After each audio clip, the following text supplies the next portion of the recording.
Welcome back to the podcast. I'm your host, Jeremy Miller. Every week, I chat with fascinating people from all walks of life in order to bring you knowledge, inspiration, and insight. If you enjoy the show, you can support it by subscribing, leaving a review, and sharing it with a friend. This is the Jeremy Miller Podcast.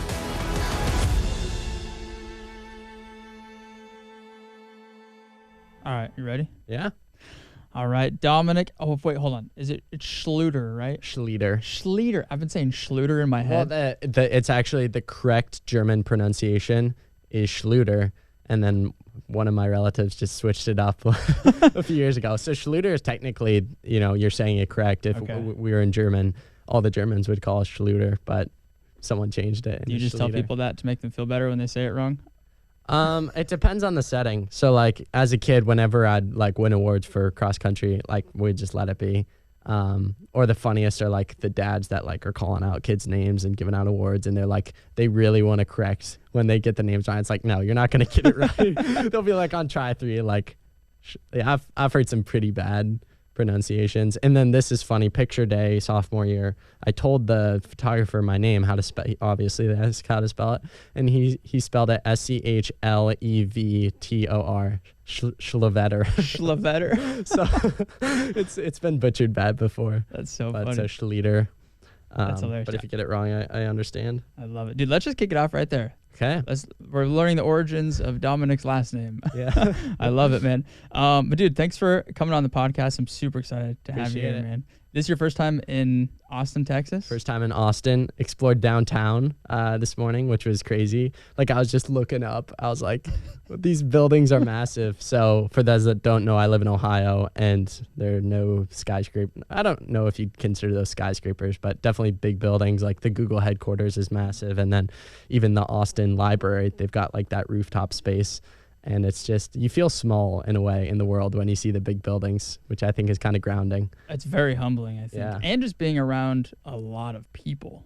Like my girlfriend and I were actually just talking about this. We're just kicking off on a tangent right away. I love it. We're talking about like growing up in a small city or a small town as opposed to a big city, where I think there's some value in growing up in a small town because you almost feel like you have more influence and more of an effect on your community than you would growing up in a giant city. You're in a school with like thousands of other kids. You just feel so small and just kind of insignificant. I don't know. It's just something we were talking about the other day of like, I think there's a lot of value in growing up in a small community, and because then you get into later in life where you feel like you might have more value to provide. I don't know. Weird tangent to start this off on, but no, I think it's also interesting, like seeing all the different students walking on the sidewalk or like different workers or whatnot, and just thinking that they all have their own individual lives and thoughts. And I feel like, at least a lot of times personally, as weird as this is to admit, you just think you're the main character and everyone else is side characters. And it's kind of a humbling reflection to look at someone and be like, I wonder what they're thinking. I wonder what they're going through. Like as humans, we have such unique experiences, and a lot of times we think we're the only ones going through stuff. And it's like, it's just interesting to put yourself in the shoes of other people or realize that they exist. Obviously, you know it, but it's different to actually visualize it and think through it and be like, oh, they're 25 roughly. Like think about all they went to get to where they're at today. I'm not saying I analyze strangers like that every day, but it's an interesting thought for sure. That's cool, man. It reminds me of like when you're when you're driving by a city and you can see all the like individual windows lit up in a giant building, and you're like, if you just stop and think about it for a second, every single one of those little windows, or even in the cars of people driving next to you, every single little car of the thousands, everybody has their own story, their own journey that they're on in life. It's very humbling to think about. Totally. Regardless of all of that, dude, what do you think of Austin as a whole so far? Leaving Ohio, did you grow up in Ohio? Have you been there your whole life? Yeah, so I lived in Erie, Pennsylvania up until the age of 7, and then I've lived in Toledo, Ohio since then. So I'm 17, turning 18 next month. And actually, so my birthday is May 12th. We moved on May 13th, and then my mom's birthday is May 14th. So it was an interesting 3 days, those 3 days when we moved. So I'll have lived there for 11 years coming up. 11 years in Toledo, Ohio. What is there to do in Toledo, Ohio? What is there to do? A fun fact about Toledo, Ohio is that back-to-back years we've been voted the #1 park district in America. Now, with that being said, I have no clue how they calculate that because we don't have national parks. There's no Yosemite. But the Metro Park system is fantastic, and you can do a 13-mile long run. I just said long run on complete soft surface trails without like going back on yourself much. And then there's like 150-mile bike path that you can do long tempos on or go on a bike ride, or there are lots of technical trail parks where they have like dirt bike, paths, or if you just want to go on a walk. It's the park system in Toledo is quite remarkable, but outside of that, nothing compares to what I've seen in Austin. So is there a big running community in Toledo? I mean, I think that's the beauty of running is that there are runners everywhere. So there's a statistic that roughly 50 million Americans run in some capacity every single year. I didn't know Also, that. should I look in the camera or at you? No, just forget about all this shit. Okay. Just me and you. And these fake trees. Yeah, exactly. Love the fake trees. So 50 million Americans run every year. So naturally they're going to be scattered throughout. But with that being said, there's no like formal like group runs or things like that. But within high school, all the top guys know who each other are. And like there's a group chat that I have with them. So Toledo is considered Glass City because Libby Glass was founded there. They're a massive glass company in America. So it's considered Glass City. So I named the group chat Glass City Track Club. And it's all the top runners in Toledo. And we'll text like, hey, run tomorrow, this amount, this pace, like who wants to join at a Metro Park, and we'll get together. So there's like, I feel like a small community around like the serious runners, at least in high school, but I don't know. I'm not really looking for group runs. So they might be out there and I just don't know about it. Do you do most of your runs on your own? Yeah. So my kind of setup, I do online classes, and Ohio has a rule that if you're homeschooled, even though I'm technically not, but I technically am in their eyes, you can compete for whatever school your school district is in. So that's a school called Springfield. So I compete for Springfield, and just to put in perspective how not great they are, sorry if you guys are listening, I was the first athlete and first athlete in 21 years, second athlete ever to qualify for the state championships. So they're just not the best / don't really care to work hard. So if I do run with them, it's like they're with me for a mile. And then from there, like I'll have to bribe kids. I'll be like, I'll give you a drink LMNT packet if you finish an easy run with me. And it's not like I'm hammering my easy days. I'm a firm believer in easy days easy, but they'd rather screw around and play tag than actually put the work in, which is, I think for them at that age, it is important to fall in love with the sport. So I don't criticize them. But at the same time, part of me is like, I wish you guys would just put some dedication and thought into this. And then a funny note on Springfield is I know for a fact I must be the first ever school record holder who never went to the school. So I don't know how that works because I technically in their eyes am a school record holder, but It's like I don't go to the school. So I always laugh about that. I'm like, I need a special title or something. That's impressive, man. What got you into running initially? Yeah, so I talked about growing up in Erie, Pennsylvania, and Erie, Pennsylvania, out of all the cities in the United States on average gets the most snowfall in inches every single year. My parents, I'm the youngest of 6 kids, wanted to keep us active in the winter, not just staying inside. Outside of shoveling, you can't really do much in Erie. So we had a YMCA about 2 miles down the road, and they would take us 3 times a week to the YMCA. We'd run for 30 minutes 3 times a week. And naturally, being the youngest, I just got roped into whatever my older siblings were doing. So at this young age, at 5, was when I first started going to the YMCA with my older siblings. And my parents started this 30 minutes 3 times a week. And then through that, I have 3 older sisters, but 2 ran with us. And then the other one did elliptical or whatever soft thing with my mom for 30 minutes while we were running. I realized that I was significantly better than my 2 older sisters at these 30-minute runs. And my 2 older brothers would egg me on, like, go get them. Like, how many times can you lap them? Because I remember very vividly this track was 20 laps to a mile. So it was just like, they were like, how many times can you lap Catherine and Grace today? And through that, I realized, I'm actually better than my sisters at this, which at 5 years old, you're not better than them at much because they were older than me. So that was kind of my first experience in the sport of like, okay, I'm good at this and my brothers are encouraging it. So this is a pretty freaking sweet activity. But we did dread, my parents made us wake up at 6 a.m. so we could get it done before school. So it was always miserable hearing my parents wake us up. Time to go run. That's awesome, dude. Yeah. So you were 5 years old when that all kind of 5 years started? old when I started running, and then the school system in Erie let you competitively run in kindergarten. So Whoa. like 2 years later, I was like, or 1 year later, I was like racing kids, Dang. which is really interesting. I didn't know that was a thing. Yeah. Growing up in Wyoming, we didn't have anything, as far as I know, there wasn't anything competitive till like middle school. Right. We had like track day, like the 1 day a year in Yeah. elementary, but that's cool that they had, was it like a club or was it a part of a school? Yeah, so I ran for St. George School, and all the Catholic schools had a little league that they'd compete against each other. And going to meets now, even seeing like first graders, it's like, you guys are so small. So I can't even imagine just watching kindergartners. I think the race at that age was like 800 meters, which Yeah. feels like a marathon when you're 5 Yeah. or 6. So yeah, definitely a unique setup. But I do think the lessons that sport can teach you at that age, if you can teach a 5-year-old discipline in that way, or pushing hard when it gets hard 400 meters into that race, which is like a half marathon, it feels like, and continuing to push and getting the encouragement from other parents when you want to start walking. I think learning those lessons at that age was fundamental for me. And I also see, I think, the benefits of, I would totally put my kid in running at 5 if I could. Yeah, I think sports provide so much value. I think sports are just crucial for kids. Like, they teach you how to handle wins, they teach you how to handle losses.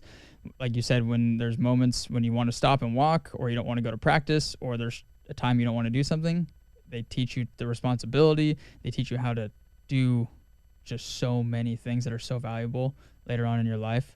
I feel like without sports, I definitely wouldn't be doing anything that I'm doing now.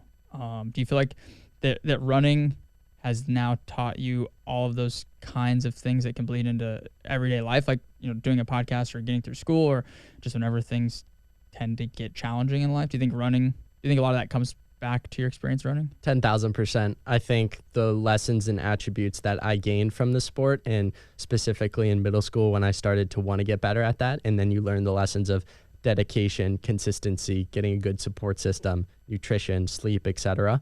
All those things have been fundamental in any other endeavor in life, whether it be school or specifically podcasting. I realized, we can get into this later, but like when the podcast wasn't really doing well, I was like, oh, if I'm already putting time and effort into this, might as well, take it a step further and actually see if I can get good. I went to running. Okay, what got me good in running? It was the consistency aspect. It was going from running 3 times a week at practice to running every single day and a decent amount of mileage, and being serious about hard days and easy days and the balance between those. And taking that model, I implemented it into the podcast. How can I be more consistent with the podcast? And through that, the results came. And I think the same can be said for relationships. So many people want to rush relationships, but it's really a long game, just like running. Or school. You can't rush a history paper that's 2,000 words. You got to be consistent every day in the small day-to-day ways, even though as much as I hate history papers, like that is the winning formula, just that consistent work over time and laying a brick and being satisfied with laying one brick, and then the next day coming back and laying another and another and another. And soon enough, you'll have a beautiful foundation. But in the moment, you think the work is insignificant, but over time, from a outsider's perspective, from a worldview, it's like, whoa, I built something special. So absolutely, the lessons I learned from running have been so fundamental to everything else. And that's why, hopefully I'm hoping my kids will love it. But I do think that too often we think that lessons we learn are like in one specific thing. I very well could have learned the lesson of discipline and consistency in a different sport or a different endeavor.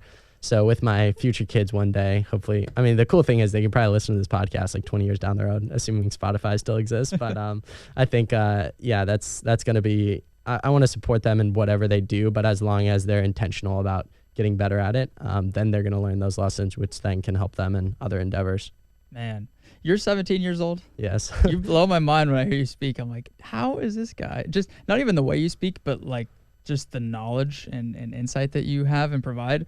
I'm like, man, what was I doing? I wasn't a total screw up when I was 17, but I was just trying to figure things out. And I didn't start like thinking in this way, definitely until I got it, not at least until college. So it's just so impressive to see somebody at your age. And I know you say that you don't give a shit about age. Like, age doesn't matter. Like, just it's all about your mindset, right? But regardless, it's like you've had less time to experience things and experience life than somebody who is older, obviously. So where do you think you've gotten all this like knowledge and insight and just this mindset that you have now? Yeah, first to note on what you were saying there, I think that conversation is super important when using me as an example, or hopefully there's someone younger doing what I'm doing or something better, hopefully out there, or someone super old who's, chasing after their best self.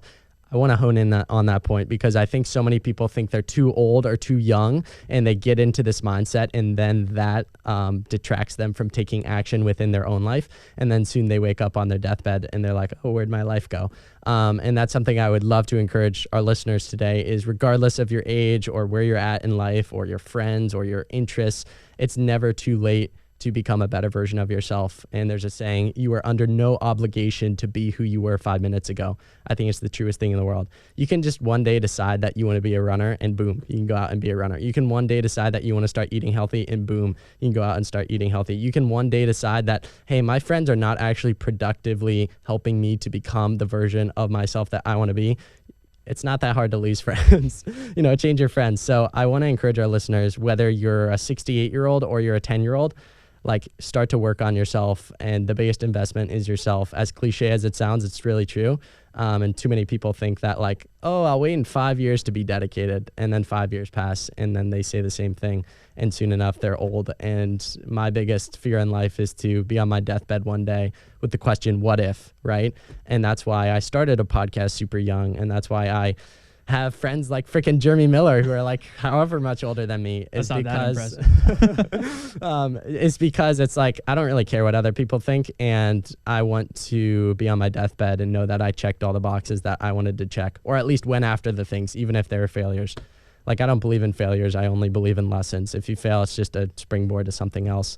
So I'm complete. I think your question was where have I gotten this knowledge? I think I've grown up in a very intellectual family where we have very interesting philosophical discussions at the dinner table, and I was forced to sit through them as a kid. And I think I've learned a lot from my 5 older siblings' successes and mistakes and their mentoring and guidance. And then through my pursuit in running, which we can get into, through that pursuit of betterment, I also kind of came across personal development. And I think 6th or 7th grade was when I came across an app called Google Podcasts, because I didn't have a phone at that time, but my mom or dad's phone was an Android, so didn't have Spotify or Apple Podcasts back then. And then I found Rich Roll, all the self-improvement people. And I started as a 6th grader? 6th or 7th. I think it was 7th. And I just started listening to 2 podcasts a day. To this day, I just consume as much podcasts as I can, because there's so much rich knowledge out there from a plethora of voices. And I think that was when I really started to see the growth in myself. And also, come on, public libraries, you can get any book you want. So any book I heard talked about on a podcast, or a friend or a parent recommended to me, my dad was you should read 7 Habits of Highly Successful People by Stephen Covey in 7th grade. And through that, I think that's where I kind of started to see personal growth. One thing I pride myself on is being a curious thinker and just chasing curiosity, assuming it's rightly ordered. And through that, I think through that curiosity, I've been able to read a ton of amazing books, have a ton of awesome conversations with people like yourself, listen to incredible podcasts. And the best part is I've come a long way, but I have so much further to go. And I think that's the beautiful thing of having that perspective. Sure, it's cool where I'm at, and I'm proud of myself for how far I've come in life, but it's I have so much further to go. Dude. And so much to learn from so many people. Dude, if you're at this point when you're 17, I can't imagine where you're going to be in 5-10 years from now. I'm very excited to see it. But Appreciate dude, it. You said so many great things in there. One of the points was you talked about just the choices that we make are what lead to our lives. And somebody, I can't remember who it was telling me the other day. It was Pierce. We were talking about it after the podcast we just recorded. He was saying that your lifestyle. Wait, what was it? I'm messing it up. I think it's your lifestyle leads to your life or something along those lines. Basically, the point is whatever you choose to do on a day-to-day basis. If you choose to go for a run in the morning, you're a runner. If you choose to eat healthy, you're a healthy person. If you choose to spend time with your kids, you're a good parent. Whatever it is, we have the choices and we have the power to make our lives into whatever we want them to be. And I think everybody knows that, but for some reason, we just don't take action on it a lot of times. I don't know what caused you to take action, because I know that's something you really pride yourself on, is don't suffer from paralysis by analysis. Don't overthink stuff. Just do it. Just take action on it. Where do you think that comes from? I think looking from an outsider's point of view, humans consume, but very rarely do they act on it or create on it, kind of as you're talking about. And for me, it was like, great, I listened to this many podcasts, and great, I've read Why We Sleep and Atomic Habits and Leaders Eat Last. Wow, I just butchered that name. Sorry, Simon Sinek. Start With Why is another book I read. And it's like, great if I consumed all that, but if I don't act on it, I'm basically going against the whole premise of these writers or these podcasters or these people in my life. And I love the saying, you can't improve what doesn't already exist. And I think when you approach life with that mindset, it's just you go after things. And I don't know if I'm answering your question. It's hard to pinpoint a time where I started taking action. I just realized that if you want to get good at running, you have to do the work. If you want to become intelligent, you have to read the books, consume the knowledge. If you want to be a kind person, you have to practice kindness when it's really hard or with the people that you don't want to be kind to. If you want to be joyful, you have to practice joy on the days when you wake up and things aren't going your way and it's a bad hair day or like, the sun's not shining, like whatever it is, you have to choose joy in those moments. And yeah, we all have choices, and it's just a matter of, are we going to consume and not act on it, or just consume and then use that as a springboard to action. So I don't think there was a specific moment or light bulb that I can point to of like, oh, this is when I started acting. It was more just I very much realized that in order to get results in life, you have to work for them. You can't sit on the couch and expect things to come to you. You can't expect to sit on the couch and become a good runner or have good friends without actually acting. Like, I love the saying, excellent work attracts excellent people. Like, if you want good friends, you got to do excellent work, and kind of viewing these things as like small steps to get there. And you can't take the small steps if you're sitting on the couch. You got to start somewhere. So I didn't really answer your question, but it's because I don't quite frankly know if there was ever a moment. It was just I realized that if you want anything in life, you have to go after it, and you can't just wait for it to come to you. Yep, that's beautifully said, dude. And you definitely answered the question. Like, it just comes down to taking action, or I guess the question was, I don't know. Forget about all that. Okay, I'll edit this out. Dude, do you edit your podcast, by the way? Like, personally? Yeah, right. For now, at least. Do you like it or no? No, because there's no like creativity. Yeah, it's just so easy and kind of. Isn't it kind of a freeing feeling though to just know that as you're talking or asking questions, you can be like, I can edit that out or that. Yeah, I love that. I want to try and leave it as raw as possible. Yeah, but like I do think people enjoy the rawness, but as the guest or as the interviewer, it's like, I wish I could cut that out. Yeah. But that's the beauty of editing your own. Right. You have the power to do that. Exactly. I said that to a guest this past week. Like, I'm excited to edit my question out because it sucked. And the guest was like, yeah, our worry is that you don't edit us out. I'm like, I don't know what to edit out. Like, you guys are fine. Yeah. And I think humans are just overthinkers. Like, we talked about this. Anyways, I'm going on another tangent. No, I'll probably just leave all that in there anyways. Fuck it. What led you to starting the Running Effect podcast? Because you're just absolutely crushing it in the podcast space. And you're 17 years old. I don't know how many other 17-year-old podcasters are out there. And I know age doesn't matter, but it's still just impressive to me. But what initially led you to starting the podcast? I love answering this question because it kills two birds with one stone. One, my running journey, and two, how the podcast got started, because they are intertwined. So as I took you guys through, I started out at 5, kind of realized I was actually decent at it, was really, really good in Erie, Pennsylvania. I won my city championship as a 7-year-old. And I remember that morning, my brother said I was super into collecting football cards. He was like, I'll buy you football cards if you win today's race, as if I didn't need extra motivation to win it. So won that mile championship. And then we moved to Toledo. Competition was a little better. And I started not winning, and I started kind of placing, not middle of the pack, but like top 10, not where I wanted to be. And I was kind of okay with that, which again, I was like 3rd, 4th, 5th grade. Looking back on it, shouldn't have cared so much, but I really started to not like running. And I felt like at that time, my brothers were like still like pushing me on in a good way. But I was like, yeah, I don't really like running. I'd rather kick the soccer ball around the yard. That's more fun. And then a light flip switched. I just butchered those words. I say that saying wrong every time I say it. I flipped the switch of the light.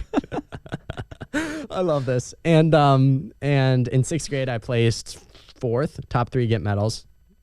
Biggest motivator for middle schoolers, those shiny medals. And I was like, okay, next year, this is not going to happen. I'm getting a freaking medal. So then I trained a little bit going into 7th grade, like a little more seriously, because for those that don't know, middle school practice is run 2 laps. We're going to do some jumping jacks, some fun relays, and then you get a piece of candy or a popsicle and you go home. Like, it's not serious training. So I actually ran a little bit over the summer. In 7th grade, not only did I place 4th, but I was in 3rd the whole race and got out-leaned. And that was the light bulb switch moment where I was like, F it, I'm done. Like, I need to go all in because I need a medal next year. I got out-leaned. Like, I was devastated that I got 4th. So then, in pursuit of wanting to be the best in my city, or at least, you know, as good as I thought, because that was the thing. I knew I could win. I just knew that I wasn't putting in the necessary work. So then I started exploring, how do I get good at this sport? Through that, went to the library, started reading every running book out there. Started discovering podcasts, listening to a bunch of running podcasts, started finding professional coaches and runners' emails, and started just bugging them. How do I get good at running? What workouts should I do? Like what's an easy run? What shoes should I buy? Like all the questions a new runner who wants to get good was asking. Through that, I won my city championship. I'll actually have to send you the video because my dad captured it by drone, which is pretty cool. And that was such a meaningful race. To this day, like, I kind of get chills thinking about it because I put in so much work in order to get there. And also, I'm very proud of myself. Like, looking back on it, 8th grade's still pretty young, even though you feel so old in the moment. It's like, dude, I have the utmost respect for an 8th grader doing like 2 track workouts a week to go after what he wants. So winning that race was really meaningful, one, to accomplish a goal I had set out to do, a feeling every runner can relate to. But number 2, I kind of, through that experience, was like, wow, I got good through the exploration of reading books and talking to like mentors, coaches, runners. And I was like, how many other kids are out there like me? That was the first thought of a podcast of like, oh, I want to help other kids out there like me who are like good, but they want to be great and they don't know what steps to take in order to be great. How old were you when you first had that initial thought? 8th grade. After I won, I kind of drew that experience to, I'm winning because of the books and the runners and the coaches I talked to, but how many other kids aren't going to those means because they're not readily available. Yeah. I mean, I went through very deep holes to find people's emails. You just became obsessed. Yeah, exactly. So then that was the first thought. 14? 8th grade, 13, 14, whatever it is. I think 13. 13. So then a freshman year was good. Sophomore year was good. COVID happened. And that was like, I have to take action. I'm not going to let this podcast thought live with me till I die. Even though I'm super young, like, just start it. And through that wealth of connections from connecting with people over the previous years, I already had so many guests who I knew I could get on. So I wasn't starting from zero because I already had relationships. So I started it the summer going into my sophomore year. So that is 2020, coming up on 3 years. And yeah, my whole intent with it to begin with was to give younger runners the tools and skills necessary to succeed and to take their running to the next level, because that was me. If I hadn't sought out those connections and those people's emails, like, I wouldn't have been where I was. And at the time I was like a pretty solid runner. So I really wanted to, through my interviews, give back to the next generation of like my younger self. Like, I wanted to be the resource that I wish I had. So started the podcast, absolutely laughable. I like every week I consider, should I take down the first few episodes? Like, honestly, the first 50 were just trash. Why do you think they were so bad? Like, what about them were so bad? The biggest thing, I mean, even you hear in my voice now, you just develop so much at my age. And at 15, you know, I had like such a squeaky voice. So I'm serious. Everyone go listen to episode 1 of The Running Effect. It's laughable, but it's beautiful because I'm leaving it on there for the eternity. Yep. Because it shows people where I started and where people can start. That I haven't always been this, oh, you're on the Spotify charts. It's like, yeah, that wouldn't be special if I didn't suck originally. And that's the beauty of life. And something, you know, I preach to you all the time. Like, dude, you can flunk these first 50 episodes, which you're killing it already. Like, you can flunk these first 50 episodes and it doesn't really matter because you grow at an exponential rate, 1.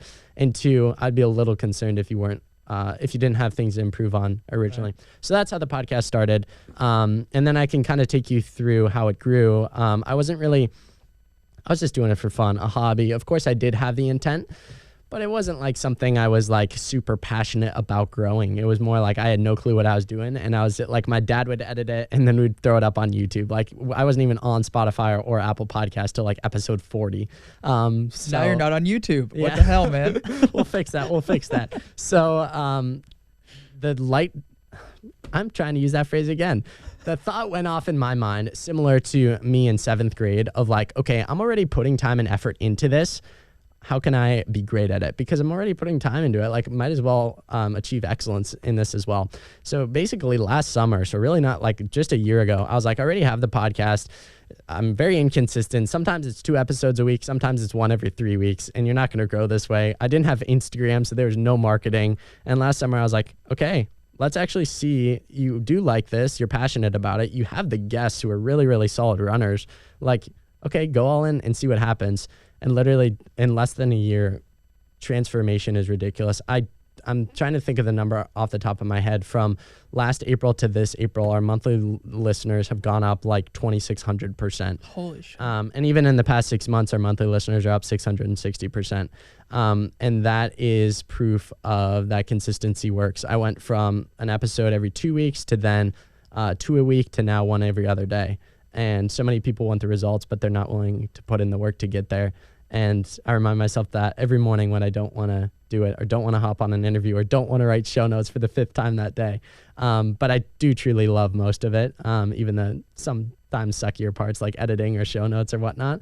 And yeah, through that hard work, that work ethic, and more importantly, learning how to freaking market something, even basic, it's really started to take off. In January, we were ranked as low as number 30 on Spotify's charts for top sports podcasts, which was unbelievable. Like seeing my podcast below NFL films and like ESPN shows with massive budgets. It's like, whoa, this startup podcast from my basement where I do everything is beating all these shows. And definitely that had a chip on my shoulder / just proud that I'm like, these people have like multi-million-dollar budgets, The Ringer, like all those people. And it's like just 17-year-old chip on his shoulder, really passionate about a mission.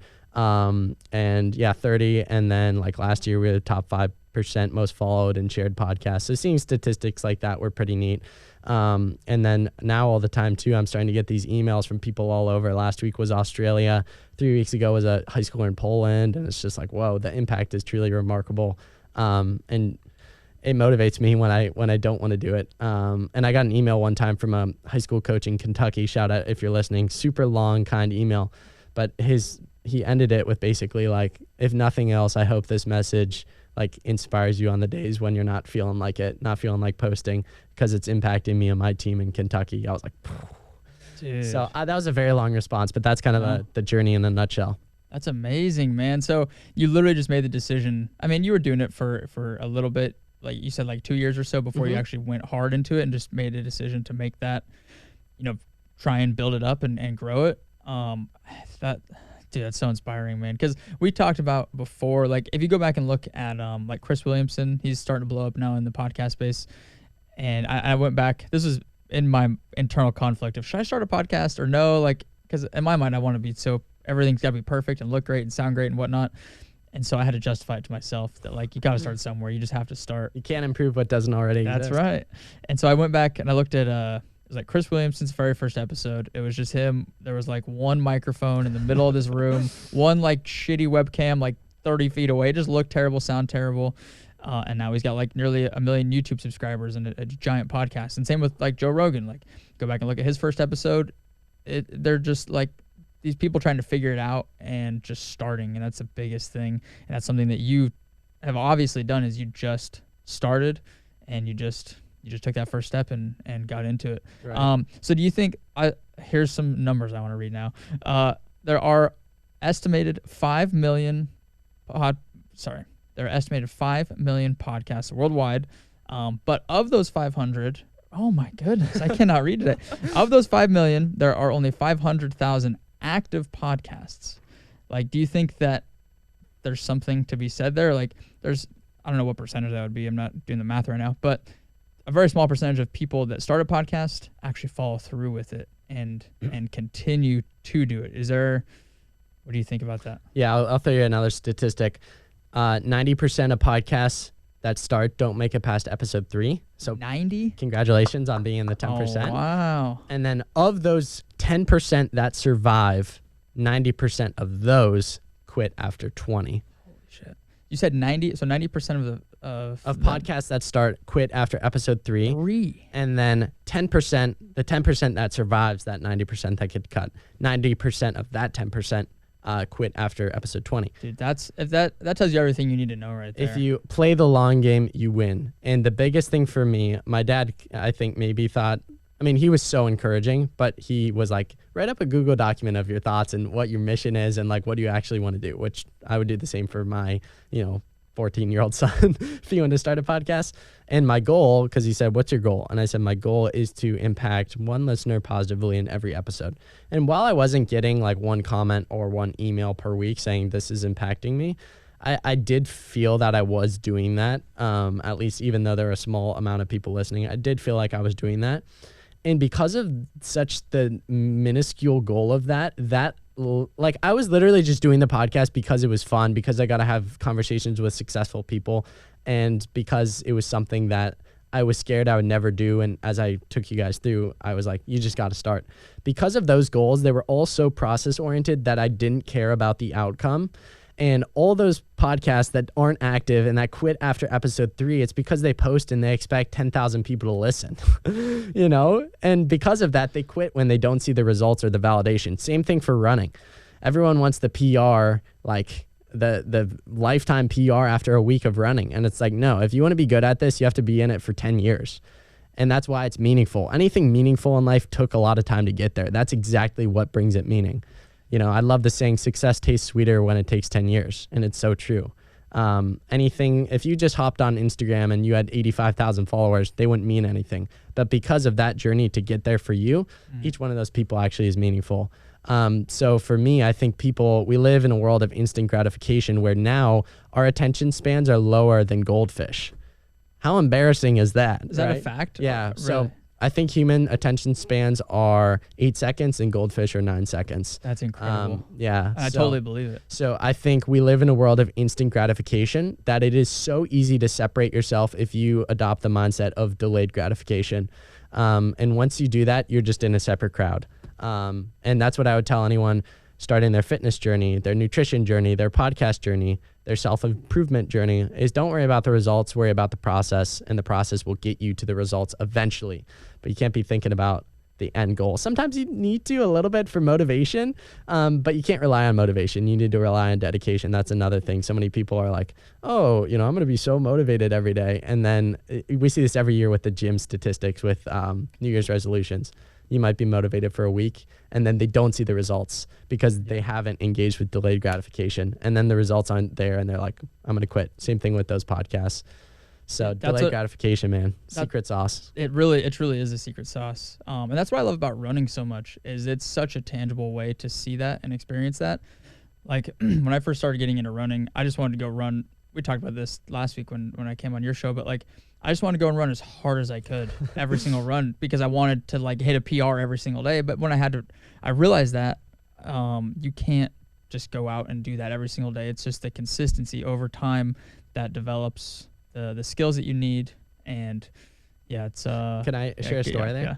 So you talked about running very hard every day. Going back to my middle school self, I didn't quite know how to get good. My thought process for getting good was running all out every single day. Of course. Kind of like you talked about. In 6th grade, I went 5th or 6th grade. I'm kind of iffy on this timeline because I've been running so long. 5th or 6th grade, for sure one of those years.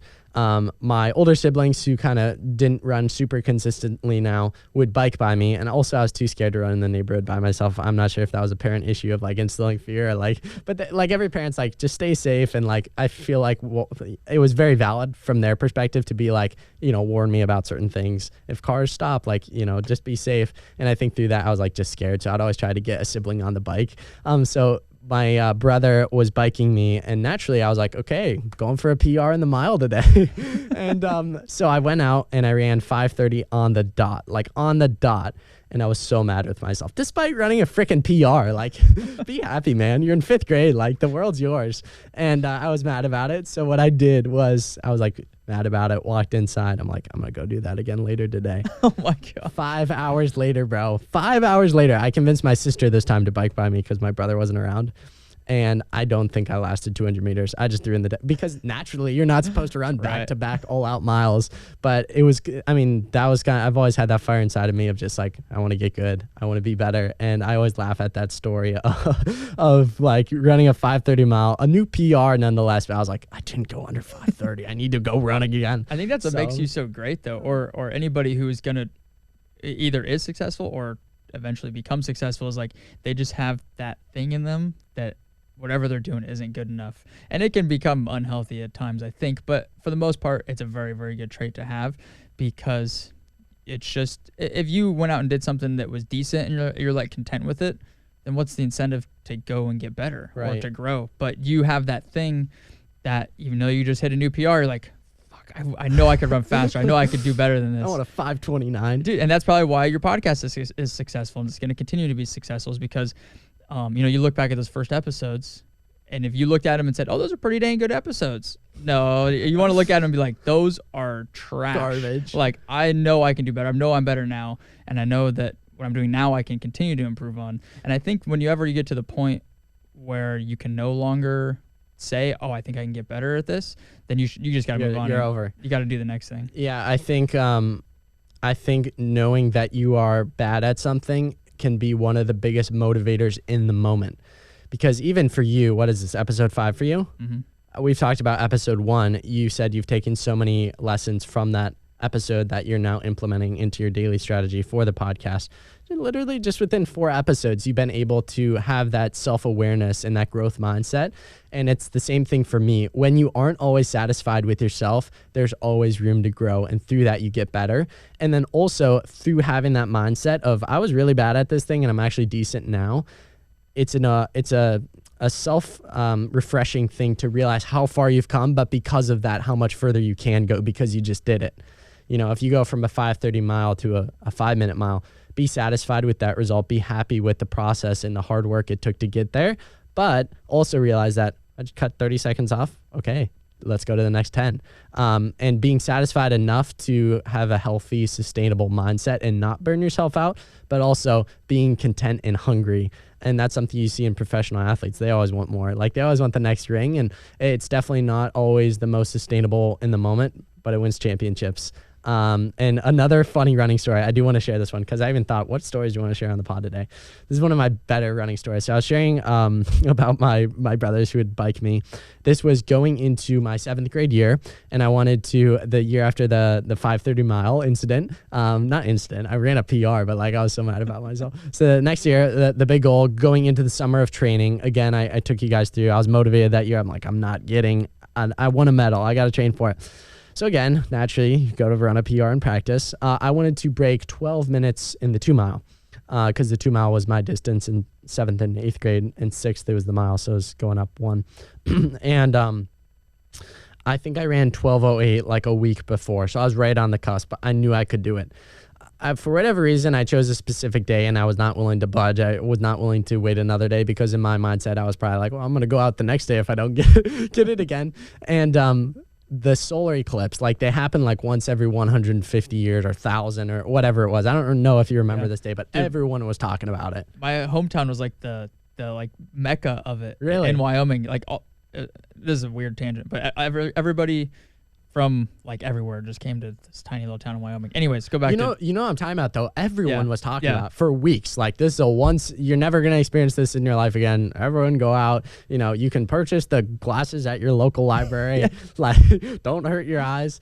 So dude, good marketing with my thing. 7th grade self, I realized it was going to be a high of 85 degrees that day. I remember all this very well. 85 degrees that day. And as I knew at that age, at that point, that you can't run as fast in the heat and the humidity, etc. What I came to find out through research was that when the moon is in front of the sun, or whatever the solar eclipse thing is, sorry, people, I don't pay attention in science, that it cools down because the sun's not there. Right. There was about a 7-degree differential. So I went into that day, Jeremy, and I said, Joseph, he's my oldest brother. I said, we're going on the dot.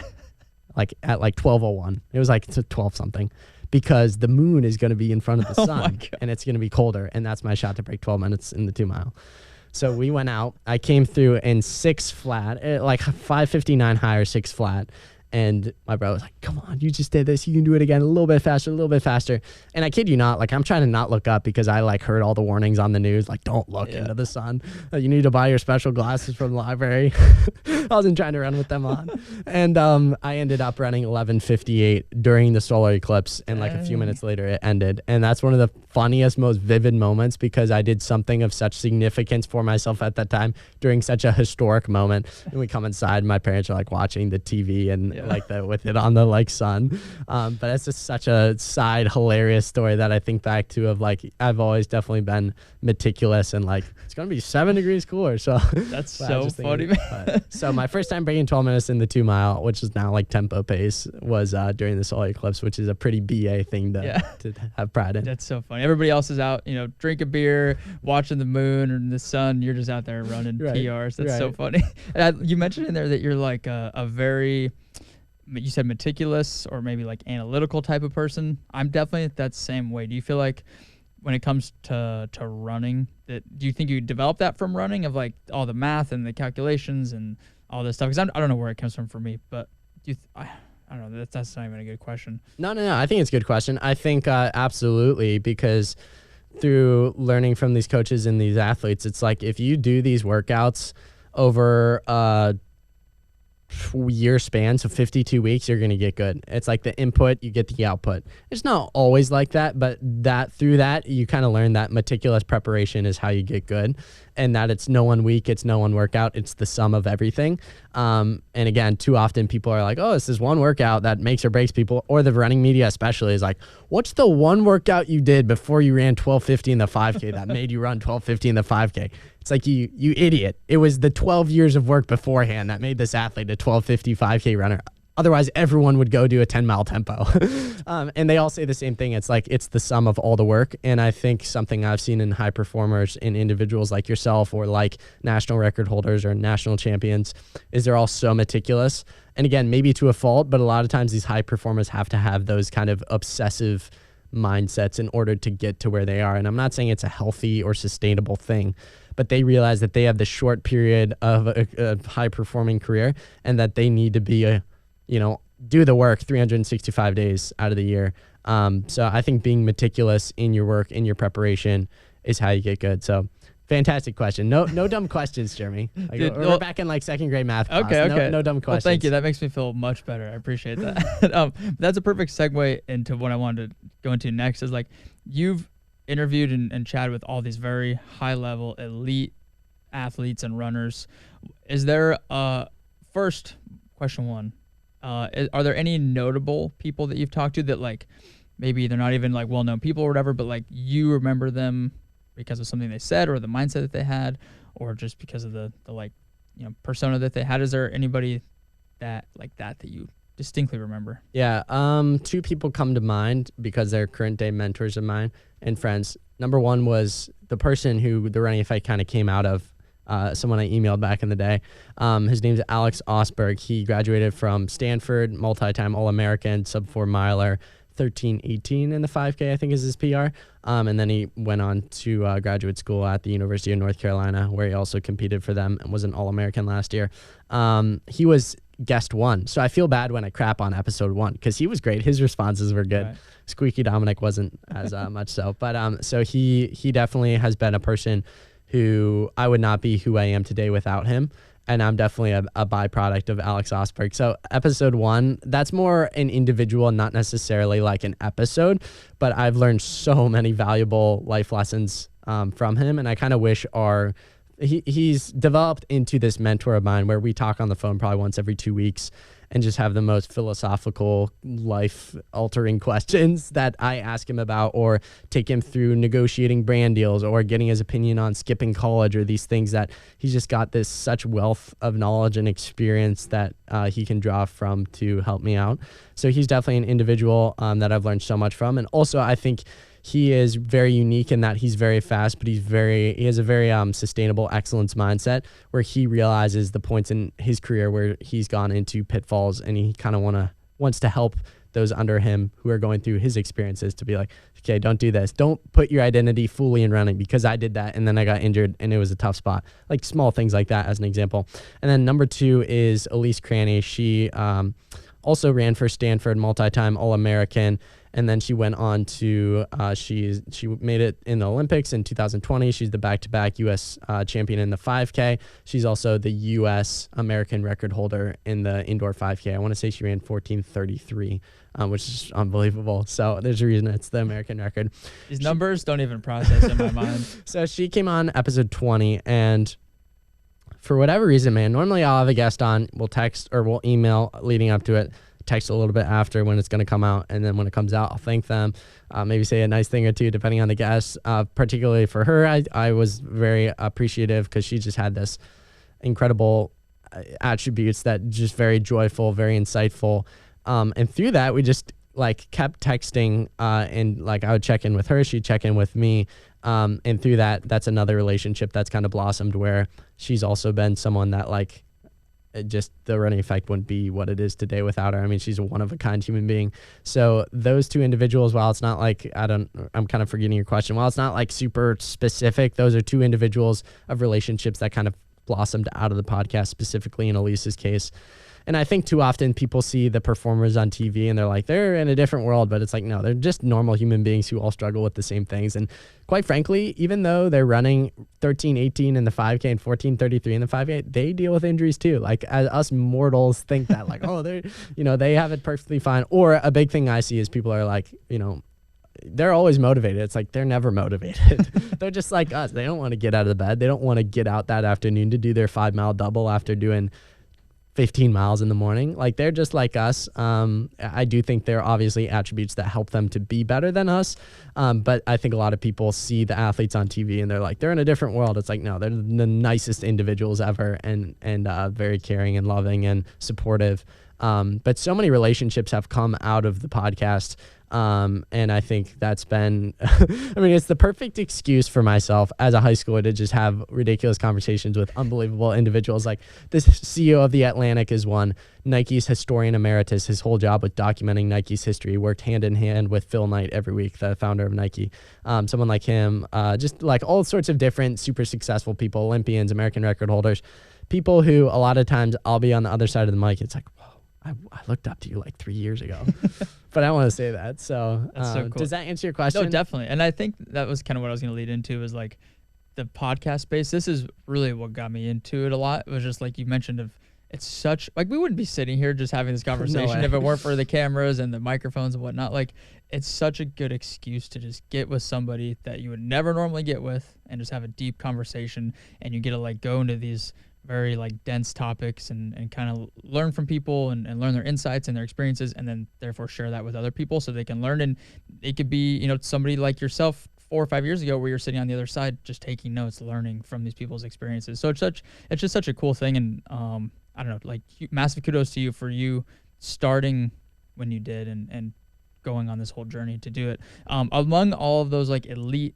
athletes that you chat with and these like really high performers, are there common threads between all of them as far as like what do you think makes them so elite? Is it their genetic abilities, or is there something internal, mentally that they can like maybe tap into? Because this, I should preface this question more with like, I'm obviously not an elite runner. Like I'm average more or less, and I'm constantly trying to figure out in my own head. I'm like, do I have like genetic limitations, or are these mental blocks that I'm putting on myself? And I think it's probably a combo of both. But I don't know. Do you think that there's a common thread between all these high performers? Yeah. So first disclaimer, I absolutely believe there are genetic limiting factors in life. I think I would be a little naive to say there weren't, and that these people didn't have, like, if anyone who's made it to the Olympics has good genetics. As much as I want to say that you can make it to the Olympics without good genetics, I think naturally you do have to have something there. Like the people you see that just have unbelievable kicks at the end of races, sure, you train for that, but there is something different. I do think, with that being said, I've heard enough stories that I do think you can become at least an elite or a professional runner without good genetics.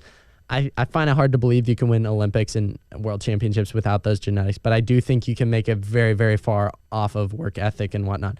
I would say off the top of my head, the three biggest commonalities I see in these high performers, in these individuals. Number one is consistency. I'll use Elise as an example. Elise, if you're listening, sorry if I'm butchering your age. She's like 26 or 27. She's been working hard at the sport for like 15 years, consistently working hard. It wasn't like work hard for a year and then take 2 years off. It was like consistently hard working, workouts, long runs, recovery, nutrition, etc. And I see that in every high performer. They're very consistent in what they do, and that's why they're good. And they were willing to continue to go even when they questioned if they could, quote unquote, make it. So I think consistency is the biggest one. Dedication is the second. I think a biggest misconception, as I just spoke on a minute ago, is that everyone thinks these people are motivated. And if they relied on motivation, they would not be where they are today. When people have a true passion and calling, they'll go after it even when they aren't motivated. And dedication, that's where that comes in. And I'm sorry to say, some of these workouts I hear that these professional runners do, you cannot get through on. There's no way you're motivated halfway through the session. Like, just unbelievable workouts. And it's like, yeah, you're pretty freaking dedicated, and that's why you're really good. Dedication is second. And then thirdly, I think having a strong support system is, quite frankly, one of the most undervalued things ever. Not to bring myself into this response, but I only have a podcast at my age because of who I let into my life. I'm very specific. I mean, I could count on one hand how many friends I have who I'm close with in high school. And it's because I would rather spend that time with someone like Alex, my mentor, who's just freaking wise as heck and just has a wealth of knowledge and experience, rather than talking about gossip or the latest Jordans that dropped. I think different thoughts than these people. And I think likewise with these high performers, they have had incredible coaches, family members, teammates who have all helped them through the downs in their journey. Because if you look at their career, it's not linear. It's like up, down, PR, and then maybe struggling with iron, anemia, and then back up. But they can't get to that up without that down of having the support system to help them get out of that trench.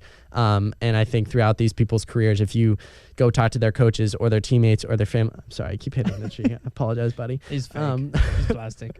So without that support system, these people could not make it to where they are today.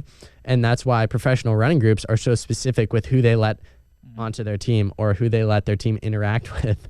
And it's not that they're like controlling their personal lives, but like, if you're going to come out to watch a practice, like you have to be a specific individual. And it's because they want a very specific person who's going to help those people thrive.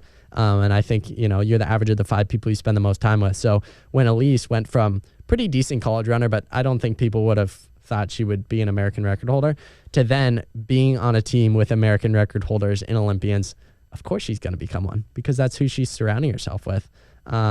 Likewise with myself, like I'm blessed to consider ourselves friends, even though I've only known you for like 2 weeks. It's like, if I surround myself with a guy like Jeremy Miller or Matt Choi or, someone like Alex or Elise or the other plethora of people in my connection system, it's like, yeah, naturally I'm probably going to become like them. Like attracts like. We're mirrors of the people who we are around. So I think with these individuals or with our listeners today, a good challenge would be like if Jeremy or I, if we spent a week with your 5 closest friends, we should know exactly what you're like, exactly what your attributes are, because again, we're mirrors of the people we surround ourselves with. So if like I'm around your friends and they all eat unhealthy, I could probably assume that you eat unhealthy too. Or if these people only rely on motivation, so they only run 10 miles a week, I could probably assume that you'll do the same. On the contrary, I believe that if you sent me an individual, I could shape who they are just based on if I could control the 5 people who they're with. Give me Jocko Willink, Alex Hormozy, David Goggins, Matt Choi, Jeremy Miller, throw them in a room with those people. I will guarantee you I can guess who that person is going to become. So these individuals are very specific with who they let in their lives and are definitely blessed to have strong individuals throughout their upbringing that kind of help them get to where they are today.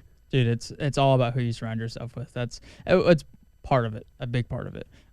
So for you, like I hear you talk about all these crazy numbers and times and these races and stuff. And again, it's just so unfathomable to me because I'm so far from that. Do you want to run competitively outside of high school or beyond high school, or what are your personal plans? Yeah, I've dealt with some injuries over the past year. So if you asked me like a year ago, would I want to run in college? I'd be like, absolutely. How I view myself is from a storytelling perspective, which we can really get into a rabbit hole here if you want to. But like running has no storytelling around it. As I said before, 50 million Americans run every year. 1.5 million high schoolers participate in cross country and track and field combined. There's no storytelling around it, right? There's no one telling the stories of these athletes. And I view myself more as giving back. You hear this phrase from all these elite athletes, people who come on my podcast, giving back to my sport because people gave back to them and they want to do the same. I don't view myself as giving back to my sport through my legs. I view it through the storytelling perspective and giving these athletes a voice to share their story and their shortcomings and their journey to get to where they are today and inspiring the next generation of athletes or the 60-year-old who enjoys to recreationally run. I view myself as pushing the sport forward from the storytelling perspective rather than through, my legs running fast times and inspiring the kid watching. I also think that I'm going to continue to chase after my goals, and I'm really interested and curious about the marathon distance and the 100-mile distance, and I'm definitely going to explore some of those distances rather than like the very traditional high school mindset of like, I've just been in this system really since, as you guys have heard, like really, really young, where it's always been about time. And I kind of want to transition out of that and use my curiosity and, okay, what's a 100-miler like? What's the David Goggins challenge like? What are these different things like? And not really worry about time, but more worry about just checking a box of doing a challenge, if that makes sense. And it's more about checking a box, but you know what I mean? Like doing these incredible experiences that my mind hasn't even been able to think of because I'm thinking of the next day track workout to get in peak mile shape. So I view myself as storytelling, not pushing the sport forward through my performances. That's one of the best parts about running is there's really, in my mind, there's different sports within running. There's, like you mentioned, there's like the high school, college, like 5K, 10K. I don't even know all the distances because I didn't run those sports, but it's all very time heavy. Even within like the half marathon, it's so focused on your paces and your times and stuff. But then as you get into the longer distances, like the ultra marathons, even doing shit like the Moab 240 or whatever, nobody cares about your time. It's so much more about the experience and finishing and just being a part of the community, all that different stuff. So I think that's, again, one of the coolest parts about running is there's so many different little like genres of running. So do you feel like eventually you want to start doing like marathons, that kind of stuff? At what point do you think you want to jump into all that? This summer. I want to do marathon. Yeah. What's the longest distance you've done so far? For like training people would be shocked at like serious 5K training. I mean, even the best 5K runners in the world are like running 100-mile weeks because speed comes from strength, right. Which a lot of people don't realize. Like, of course, you are doing faster track workouts, but you need that aerobic base. The 5K is a very aerobic event if you break it down, not to get too scientific. So yeah, marathon this summer, but also going back to, and I haven't signed up for one, but I would love to run a marathon this summer, or like even if, we have these things called GPS watches now, like of course it'd be cool to get in a race environment atmosphere, but I'm all about just spontaneous challenges. I think, that's how you stay fresh and keep life exciting. Is just like today, again, you were under no obligation to be who you were 5 minutes ago. So might as well consider myself a marathoner. Not that I'm going to go out and run a marathon. You're already a marathoner, you just haven't ran one yet. Exactly. But to your point there, that's what makes running very, very special, is I think too often a bad side of the sport is, specifically in high school, college, etc., we think too much about times and distances rather than just an individual who works a 9-to-5 job, or a mom who has 4 kids and watches them at home, who's going after personal betterment within this area of interest. And when you line up on the Boston Marathon coming up here in 2 weeks from today's recording, probably will have already happened when this drops, you're going to line up on that start line and look around and see all the different people who set a goal for themselves, but the path to get there was different, and the accomplishment is going to mean different things to every single person. And that's fundamentally what I believe is special about this sport, is you can set different goals and literally do the same activity that everyone else is doing, but it's so individualized, just like everyone's life is individualized. We all have different goals and aspirations, and I think that's what makes running special. Football, basketball, those are very just metric sports. How many points did you get? Did you get a triple double today? And running's very much like, sure, people do focus on the time and place, but what I'm saying is I think a lot of times we got to zoom out and be like, you just completed a challenge that you worked hard for, or maybe more importantly, you failed at a goal, but you became better through the pursuit of that goal. And now you can go back home and be a better husband. You can be a better father. You can be a better coworker because of that dedication, that discipline, the attributes we're talking about that running gives off. So I think those are some powerful things that our sport brings of like literally anyone listening today, someone who's not running can literally decide to stop the podcast right now and go run the most they've ever ran before and challenge themselves in that way. And no one needs to know about that. So I think too often we think, what are other people thinking of me? Did I qualify for Boston? It's like people care to an extent, but people don't really care. Yeah. And the beauty of running is that you can set individualized goals and go after them and feel the dopamine and the sense of satisfaction after going after them. And those feelings are so individual, and we understand them mutually as runners. Because even though our running paths are completely different, we know what it's like to run a PR. I was going to say marathon. I don't know what it's like to run a marathon. Soon. But I hope. Hopefully. No, I think that's, again, one of the coolest parts about running. As far as I know, there's no other sport where you can be on the same course or the same field running essentially alongside or at the same time as like somebody like Kipchoge, right? Or like somebody He's like running Boston. I forgot about that. Yeah, like you said, it could be somebody who has kids and works a 9-to-5 job. They're literally doing the same thing, same day, same course, same time as the most elite people in the world. There's no other sport where you can have that at the same time. So it's so cool, and it's just comes down to you versus you instead of you versus the person next to you. And that again is one of the greatest parts about it is that pursuit of you versus you is never ending. Right. It's always, you can run further or you can run faster, or and to some extent you can always just do something better than you did previously. Yeah, and I think so often people get stuck in the mindset, including myself, of you versus me.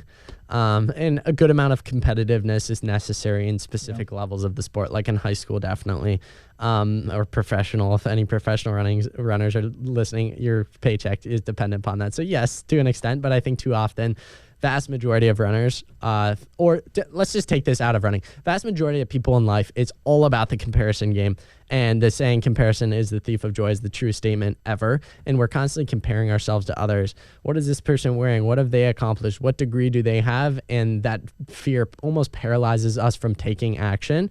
And it's when you flip your mindset in perspective from you versus me to you versus you. And that's how I'm trying to approach my life of like, okay, cool, I might not go to college, and a lot of people will scrutinize that, and sure, it might be a little scary and fearful, but it's like life is my own to make whatever I want out of it, and quite frankly, very, very few people care. Like, I think we get stuck in this trap of like thinking that everyone's thinking about us constantly, and I like love the saying that you'll stop caring about what people think when you realize how seldom they do. Mm-hmm. And I think it's so true. Like, we were like, oh, what's this person thinking about me? It's like, they aren't thinking about you, dude. They don't really care. One quick question on that. Yeah. So you're still in school. Senior in high school. I feel like for me and a lot of other people, like they get so deterred from doing stuff like a podcast or investing in their personal content and putting themselves out there because they're worried about what their friends might think. Especially, it seems like high school just seems to be such a like, because it's so cliquey and like everybody knows everybody. Has that been a challenge for you to just say, fuck it, like I'm just gonna do what I want to do and put myself out there? Maybe back in the day when the podcast wasn't really good, but I love the saying, this relates to confidence, but also relates to kind of what I want to say here. You don't become confident by shouting affirmations at yourself in the mirror. You become confident of having a stack of undeniable proof that you are who you say you are, outwork your self-doubt. Is that Alex Hormozy? Yeah. So that's part of it is like, I am who I say I am. And I don't really care if you aren't with that. Like, okay, don't be my friend. And two, I think because I've been so selective with who I've let in my life, who I become friends with, who I spend time with, that these people are so supportive in these things. Like, I would love to leak some of my, not that they're recorded, Alex, if you're listening to this, I don't record our phone conversations, but like, I wish they were recorded and I could leak some of this because of how supportive these people are. They support me in my ambitions in life and also ground me when I'm thinking the wrong way or thinking about the wrong things. And because of being very selective about my friend group and who I let in my life, who I let mentor me, who I let occupy my headspace, because of that, I don't really think those thoughts. If I went to an ordinary high school and was friends with the classic high school kids, I would probably be so fearful. But that's why I preach, be mindful of who you let in your life, who you let in your head, and who you're around.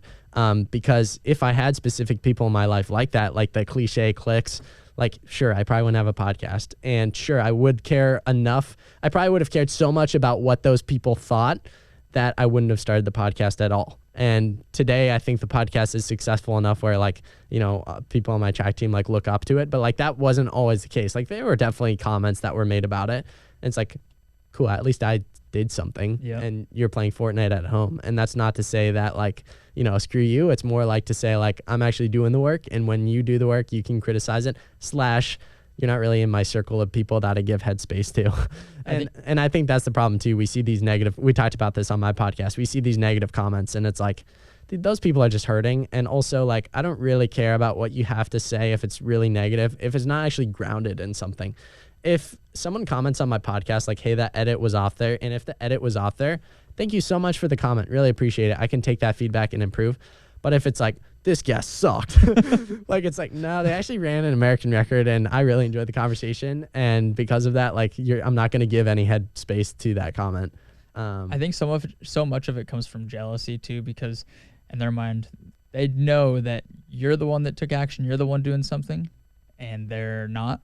And that it's just like that negative emotion and regret or whatever it is coming out. There's a saying, the reason you were unsatisfied is because your future self is watching your every move and they don't like what they're seeing. And I think a lot of people are threatened when they see people like yourself or like me, or just people who are going after the best version of themselves in life. And because of that, they're not going after the best version of themselves in life. And they see someone who is, and they're like, oh, I'm going to tear them down. So totally agree with that. I love that, man. So do you plan on going to college after you graduate from high school? Or are you just going to say, screw it, I'm going all in on the podcast and Dominic? What's your plan? This is fascinating. And I can't wait to look back on this conversation because I have such a raw, unfiltered thought process about this all. My two dream schools, we're about to go down a rabbit hole. Let's go. My two dream schools were Stanford and Notre Dame, and I spent 117 days on my Stanford application. That's how serious about it. Holy shit. I am a byproduct of Stanford, whether the school accepts me or not, because of people like Alex, Elise, Ty Dinger, Sean McGordy, Vanessa Frazier, people you probably don't know, but like all super successful Stanford graduates who have all formed me into the human being that I am today. And that's kind of why I wanted to go to the school and contribute to it. I ended up getting rejected from Stanford and Notre Dame. And then everywhere else, college is just so freaking expensive. For example, I got the presidential scholarship at two schools. And even though those aren't full rides, even if I did get a full ride, room and board is $16,000 a year. Jeez. And I just think the education system is broken and we don't really have these. It's like people say, oh, don't go to college. But then it's like, okay, well, what do you do? And I think a lot of people use college as kind of this buffer space to, you always hear about it. Find your friend group, find your passion, like what you want to do in life. It's like, I know exactly what I want to do in life and I'm doing it. Minus the high school classes part. Like, I love the podcast. I want to make it a full-time job. I want to inspire people. I want to branch out this company that I already have. So for me, because of that, it's like, if I want to be a doctor or a lawyer, I would absolutely go into student debt to become those things. But what I'm interested in, media, entrepreneurship, communications, and marketing, you do not need a piece of paper to tell someone that you're qualified in those things. I'll just show them that I reached 100,000 accounts on Instagram. Like, put me up against any Stanford marketing student. Like, if you're an administrator listening to this, I might sound prideful, but it's like, come on, challenge accepted. Dude, it's just numbers. And it's something interesting, I'm kind of all over the place here just because I'm so passionate about it and it's so raw. Like, I got rejected from Stanford on Friday, so it's all like fresh. Oh, man. And I expected to get rejected, but like all the thoughts are right there. All the successful people that I talked to on my podcast, I didn't ask you this question. I'd be curious to hear your thoughts on this.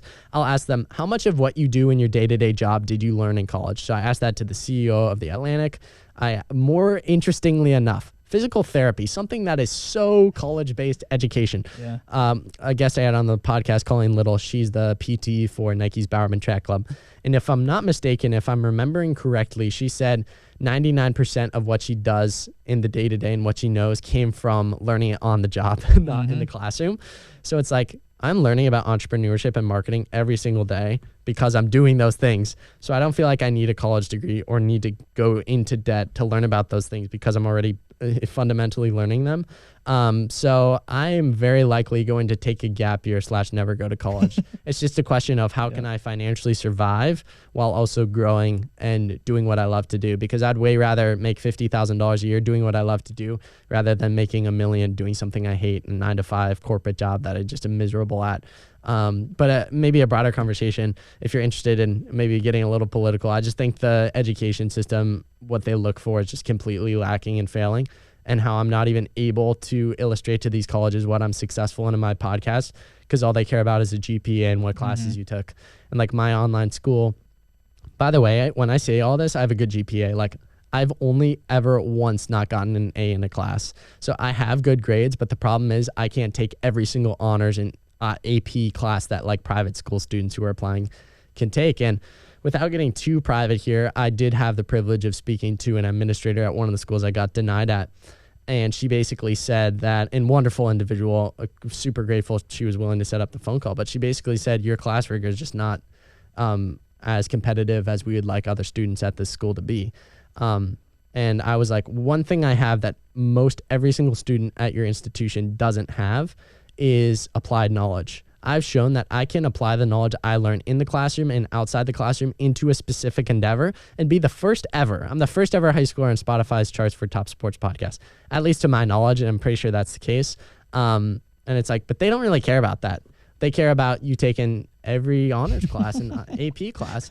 Like, why are you caring about classes? Like, so my major would be like media or entrepreneurship. Why wouldn't you pick the kid that's doing the thing rather than the kid that's taking classes or got a 36 on his ACT? And it's like, okay, and that makes me feel better because it's like, okay, our values aren't aligned, and therefore I don't really want to go to an institution that doesn't value what I bring to the table. And then all these colleges care about their endowments. Like Stanford's endowment is $38 billion. Like, what do you do with $38 billion? First of all, and second of all, I'm so passionate about this. And second of all, I love it. Like these schools do care about money, but nowhere can you actually illustrate that. So one of the schools, Notre Dame. So to get your Master's of Business Administration, MBA, that's like one of the highest salary jobs coming out of college. You have to get your undergrad degree for 4 years, and then you go get your MBA. Notre Dame on their website states how much their students make in internships going into their MBA year, or maybe like after the first year of MBA. This summer, I'll be making more than every single area of study. Nowhere, I'm very passionate about this. Nowhere could I illustrate that. Not that money is the end all be all, but they all care about it because their endowments are growing. But nowhere, it's just like, what classes do you take? What's your GPA? What'd you get on your test score? And again, it's not like I had bad grades. It's just completely, they don't view applications holistically as much as you go on the website. We evaluate applications holistically. Why didn't I get into your school? Because you don't take enough rigorous classes. You aren't really practicing what you preach about holistic approach. And that may come across as prideful, but like, if you think that, that's fine. It's just, I believe I am who I say I am, going back to that quote. And it's just frustrating when colleges don't value the right things. Like, very frustrating, especially when in running, you can control the outcomes. In podcasts, you can control the outcomes. Obviously, like, I can't control who listens to me, but there are enough people on earth that it's pretty easy to have a successful podcast if you do the right things, or if you're in it long enough, as we talked about. With a college decision, it's just up in the air to an administrator's decision, and you can't really control their upbringing and how they view applications, and if they put more weight into something like a company and a podcast, or if they put more weight into a AP and honor class. So it's all fresh and raw, and that's why I'm so passionate about it. But I do have a heart for the kids who are actually going after what they want in life and aren't being rewarded because of it, at least from an educational standpoint. Dude, that was a very justified rant, and I love to hear that. Because I'll tell you, as somebody, my plan was to go to law school eventually for no other reason other than my parents told me I should go to law school, and so my undergrad was political science, and went and did political science for 4 years, graduated.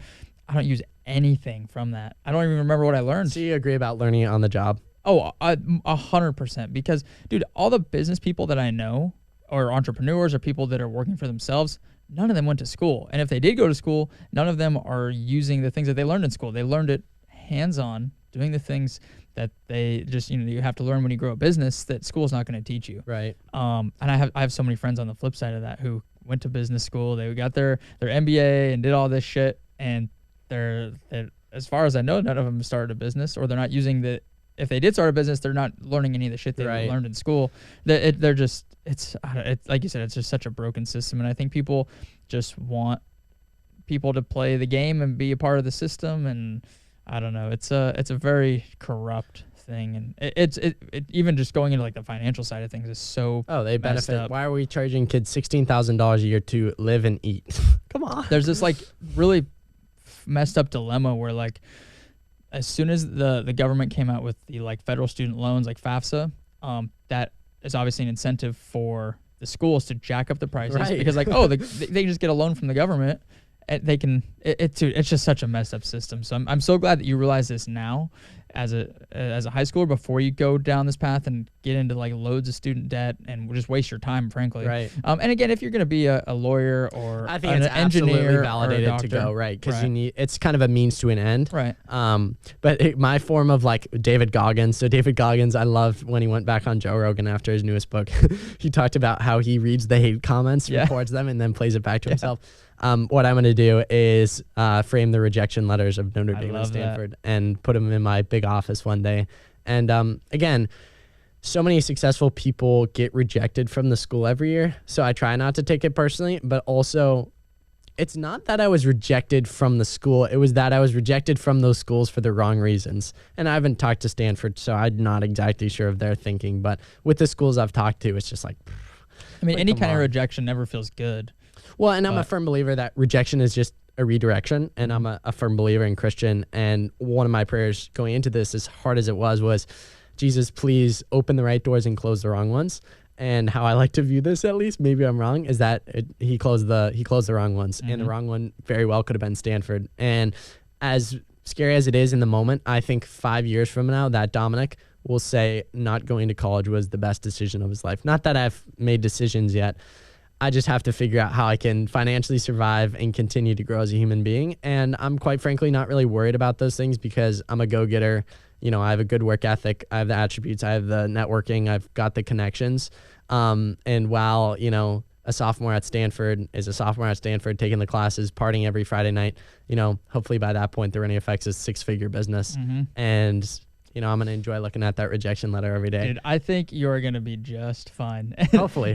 I think while you're saying all that, I think one thing that gives me a lot of confidence you're going to be just fine is just that mindset that you have of the rejection is just a redirection, because I think so many people, and it's so easy to do this, you get rejected from something, you think, fuck, I'm a piece of shit. Like, right. I just need to go, you know, I guess I'll just go work this boring job because nobody else wants me. I don't value myself at all. But not that it's like you are think highly of yourself or in like a, you know, an arrogant way, but like you just know what you want to do and you have the passion for it and you know what it's going to take to get there and make it successful. So, dude, you're crushing it, and I'm really excited to see where it all goes, man. Yeah, no, I think I'm losing my thought process. I'm like in the zone.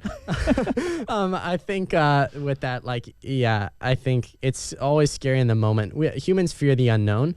And studies have shown that 85% of what humans worry about doesn't actually happen. So when I have those thoughts of like, oh, you're going to live on the streets, not that I have that specific thought, but like basically it's not going to work out. You should have gone to college. It's like, no, that's not going to happen. Like when you have specific attributes as a human, you just make things happen. Now I'm remembering where I wanted to go with your response there. Rejection as a redirection. I've had more companies not respond to my request for sponsorship than I've had companies respond. I would say reaching out to guests is probably half and half. 2 weeks ago, I sent out like 10 emails for like big guests to come on. 0 were responded to. A lot of people would throw in the towel. No one's coming on my podcast. And it's like, no, that redirects you to the next person or to the right person that will come on your podcast, or to the next company. Like I'm doing a series with presented by Hoka, the running shoe company, and that's dope. Under Armour on New Balance, Nike, Adidas. Like I reached out to every single company. The last company I reached out to was Hoka, and they're the ones that ended up sponsoring it. And they're probably gonna be great to work with. They're amazing already. Yeah. I love the company and a lot of big things coming with them. So stay tuned about that. But like for me, it was like, imagine if I just threw in the towel after all those companies. but I kept going. You keep going until you find the solution. And again, so many humans are like, it didn't happen this time, so I'm going to throw in the towel. And while I do think, maybe in some things in life, it's worth throwing in the towel for if you're not actually, if it's not grounded in the right things. But I think a lot of things in life, humans make excuses so that they can throw in the towel early. Like, I don't have the best $380 Joe Rogan microphone, so I can't start a podcast. It's like, that was me. No, that's not how it works. Like, the amount of crappy equipment podcasts that exist, it's more about the other things. But as humans, we like to cling to the things that justify our irrational actions that don't allow us to take action. There's so much value in the persistency of Right. everything. Well, man, this was a ton of fun, dude. Yeah. We chatted about I know. anything I feel like and we could everything. talk for like a I couple know. more hours. I'll have to come back to ATX This was fun. How long are you in Austin for? till I fly out Wednesday night. And you're So what are you here for? Can we talk about it? I think we can talk about it. Matt said something on his Instagram story this morning. So basically, I might potentially intern with Matt Choi this summer. Nice. And basically, Jesse Itzler wrote 2 books. This is actually a good piece on persistence. Jesse Itzler wrote 2 books, Living with the Seal and Living with the Monks. I loved both those books. And through that, I'm thinking, how can I grow most in what I'm interested in, which is media, entrepreneurship, communications, and marketing? If it's not going to happen in the form of a college degree, it's going to happen through people and communities and companies. Matt Choi's at the top of that. So I shot him an email after my first interview with him on my podcast, like 3 weeks after meeting the guy. I'm like, hey, what are your thoughts on this? Like, me living with you for the summer, helping you out with some things and also learning from you. And a few meetings later, I'm out here like shadowing him, and we might potentially make it work this summer. But also there are a plethora of other incredible opportunities. So we'll see. But Matt and Anthony, absolute 2 studs, and Jeremy, like I'm in such a small world in Toledo, Ohio, that when I come out to ATX and see the massive buildings, and it's just a different world out here. So we'll see if that happens this summer. But extremely grateful to Matt for having me out there, and even just these few, like, even I've been in Austin for less than 24 hours and I've learned so much. And dude, we were going through IKEA yesterday for 2 hours, and I'm just like, so what are your thoughts on, like, if TikTok goes away, or like, how do you reach out to this company, or like, tell me about your mentor, or like, what did you learn about this like person who's like Matt was talking about this person who's really good with his kids. I'm like, oh, what did you learn from that? This YouTube video is doing well. I'm like, okay, what did you do well, you think? And even though like those questions, as annoying as they may seem to Matt, I'm like drawing so much inspiration and guidance from. So way a long way and rant to answer your question, but that's why I'm out here, is kind of shadowing, figuring out if I'll be out here this summer. So dude, I hope you come out here. That'd be fun, man. We'd be doing a lot of podcasts and content, and I love it. running and Always all here kinds of for it. stuff. I love it, man, dude. Are you doing any marathons this summer?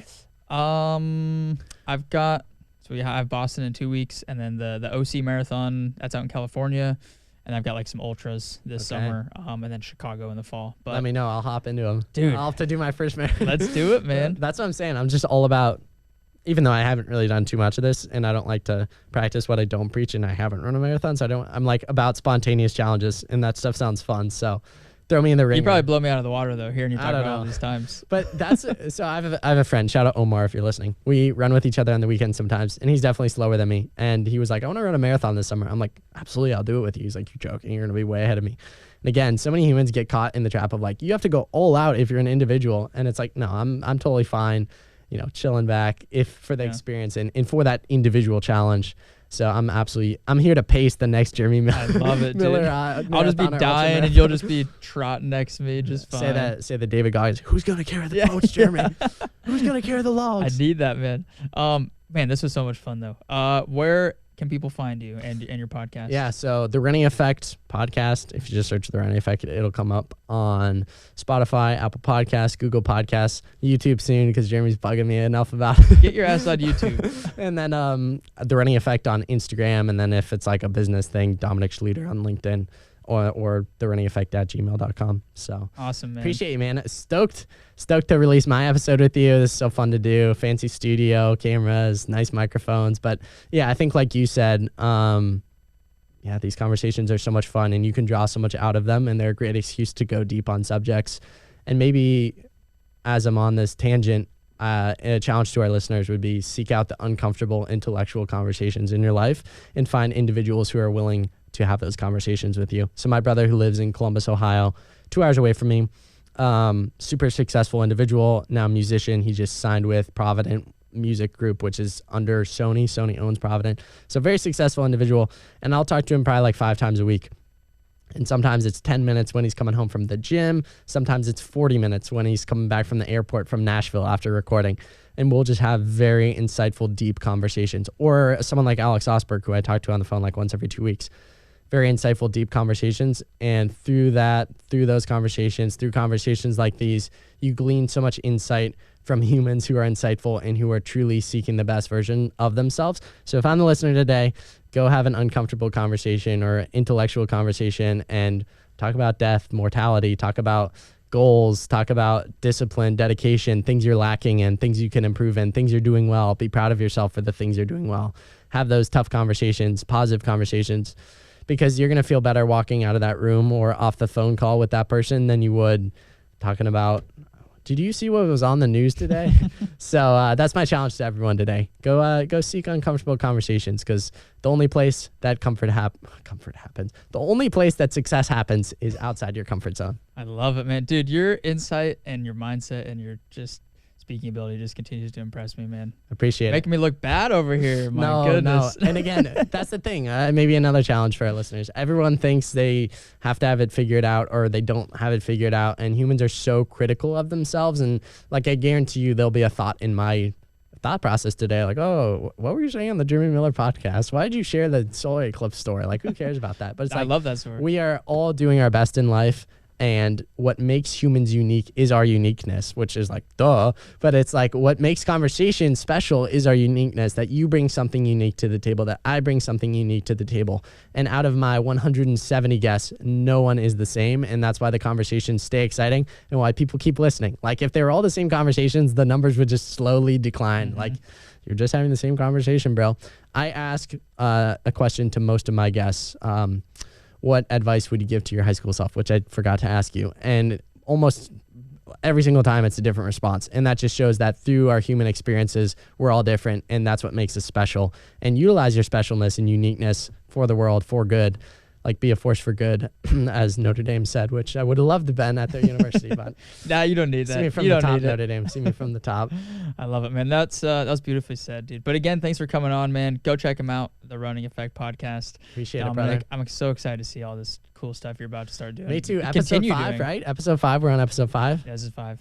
Let's go. And that's what excites me, guys, about Jeremy. Real quick, we're just going to continue to try this on, is that I was so bad at episode 5, and you're like wavelengths ahead of me that I'm like, man, Jeremy's going to be on top of the world by episode 170. Because I feel like I'm starting to figure it out, and it takes a while to feel like that. And I'm sure you don't feel like that yet. But from an outsider's perspective looking in, it's like I didn't have tons of time this morning because Matt was throwing me through the ringer running wise. So I didn't have too much time to listen to your first podcast. But even the first 3 minutes, I'm like, Jeremy's asking questions I didn't even think about. So keep grinding at it, and use this as a special occasion to realize how special what you're doing is, how far you've come, but how much further you can go. And we'll run it back soon. Dude. God, you guys hear this guy? He's crushing it, man. You're super impressive, man. Again, go check him out, the Running Effect podcast. Thanks for all the kind words, and thanks for coming on and being a part of the podcast, dude. This is a ton of fun. That's a wrap, people. Let's go. Love it. Goodbye, everybody. Man, that was so much fun. Thank you so much for tuning into the show. If you enjoyed this episode, please make sure to subscribe to the channel, leave a review, and share it with a friend. We'll see you in the next one.